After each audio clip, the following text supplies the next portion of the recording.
జై శ్రీరామ్. మహాభారతంలో పాండవ అగ్రజుడు ధర్మరాజు గురించి మన అందరికీ తెలుసు. చాలామంది ఆయనను జూదంలో రాజ్యాన్ని కోల్పోయినటువంటి ఒకానొక రాజుగానే భావిస్తారు. కానీ ఆయన ధర్మానికి నిలువెత్తు రూపం. ఎన్ని కష్టాలు వచ్చినా సత్యాన్ని, ధర్మాన్ని విడిచిపెట్టని ఆయన వ్యక్తిత్వం నుంచి నేర్చుకోవాల్సిన జీవిత పాఠాల గురించి ఈ వీడియోలో మాట్లాడుకుందాం. మొదటిది అలుపెరుగని సహనం. కౌరవులు నిండు సభలో అవమానించినా, అరణ్యవాసంలో చెప్పలేని కష్టాలు అనుభవించినా కానీ ఆయన తన సహనాన్ని కోల్పోలేదు. కోపంతో నిర్ణయాలు తీసుకోలేదు. జీవితంలో ఎన్ని ఒడిదుడుకులు వచ్చినా కానీ సహనంతో ఉంటే చివరికి విజయం దక్కుతుందనేది ఆయన వ్యక్తిత్వం నుంచి నేర్చుకోవాల్సిన విషయం. రెండవది సత్యసంధత. సత్యమే జయం అని మనం మాటల్లో చెప్తాం, కానీ ఆయన చేతల్లో నిరూపించాడు. అశ్వత్థామ విషయంలో శ్రీకృష్ణుడు చెప్పించినటువంటి ఒక్క విషయం తప్ప ఆయన జీవితంలో ఎప్పుడూ అసత్యం పలకలేదు.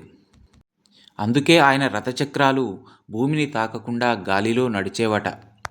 నిజాయితీ మరియు సత్యసంధత మనిషికి ఎంత శక్తినిస్తుందో దీన్ని బట్టి మనం అర్థం చేసుకోవచ్చు.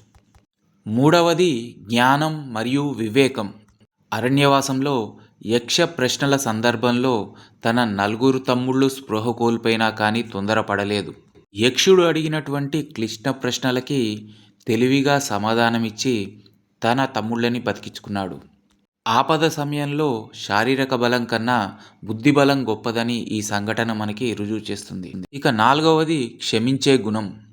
యుద్ధం ముగిసిన తర్వాత తన పుత్రుల్ని చంపిన వారిని, అవమానించిన వారిని కూడా క్షమించాడు.